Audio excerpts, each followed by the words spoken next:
What's up, RotoBallers? I'm Jorden Hill, and today we're going to be diving into some quarterback rankings for 2023 fantasy drafts. Kicking it off with number 12, we have Daniel Jones of the New York Giants.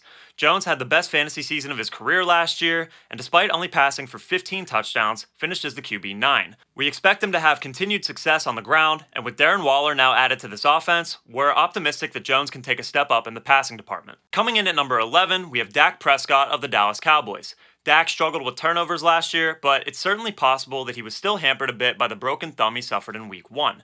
Even if we see a slight decrease in the overall passing volume in Dallas this season, we still think Dak can find success with CeeDee Lamb, a fully healthy Michael Gallup, and veteran Brandon Cooks added to the mix. Kicking off our top 10 is Deshaun Watson of the Cleveland Browns. Now, it's no secret that Watson didn't look like his old self when he returned from suspension in Week 13, but he started to put it together over the last 2 weeks of the season. The Browns have a lot of weapons and a lot invested in Watson being their franchise quarterback, and now that he's had a full offseason with the team under his belt, we think that Watson will return to form in 2023. It might feel like a long time ago, but Watson had 3 straight QB5 finishes from 2018 through 2020. Moving on to number 9, we have Tua Tagovailoa of the Miami Dolphins. Tua was great for fantasy purposes last season, when healthy, but he averaged over 18 fantasy points per game, which was more than both Justin Herbert and Trevor Lawrence, who are both being drafted multiple rounds ahead of him this year.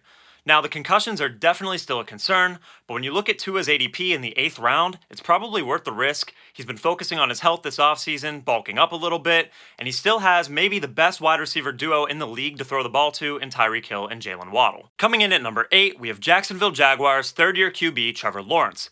Lawrence took a massive step up in year 2 with Doug Peterson as his head coach, and I personally believe that a true breakout season is on the horizon.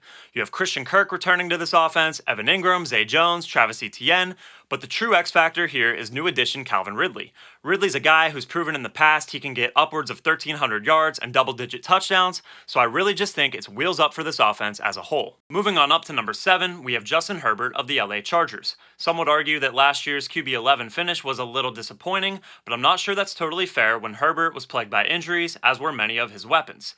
We have new OC Kellen Moore stepping in, and his teams in Dallas were known for their overall passing volume and their willingness to push the ball down the field.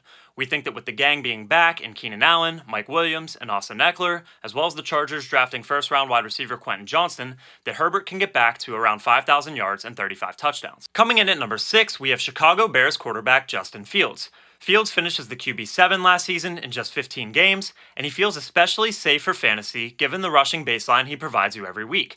The blueprint has been set in recent years with quarterbacks such as Josh Allen and Jalen Hurts becoming fantasy superstars as soon as they were given true wide receiver ones, so we'll see if Fields can break into that elite tier of fantasy QBs now that he has DJ Moore at his disposal. Starting off our top 5 is Joe Burrow of the Cincinnati Bengals. It'll be important to monitor the calf strain that Burrow recently suffered in training camp, but assuming he's good to go for Week 1, you should feel extremely confident with Burrow on your fantasy team.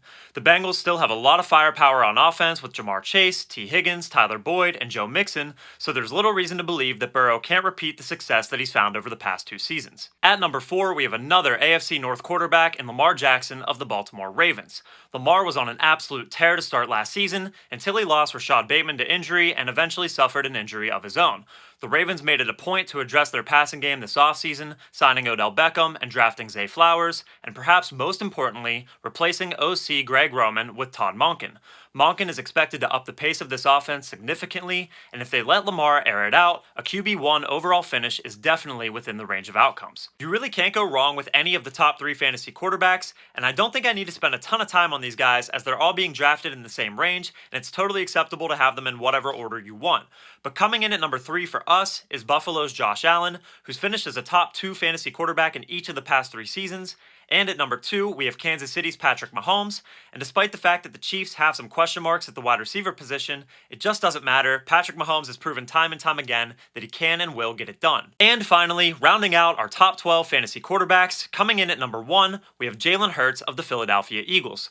Hurts really leveled up last season, finishing as the QB1 in fantasy points per game, and we just expect him to pick up right where he left off. He's coming back to an incredible offensive line, a ton of rushing upside, and plenty of playmakers to throw the ball to. Hope you guys enjoyed. Please remember to like and subscribe to RotoBaller as we'll be pumping out a ton of analysis as we inch closer and closer to Week 1. Thanks again for tuning in, and see you soon for our running back rankings.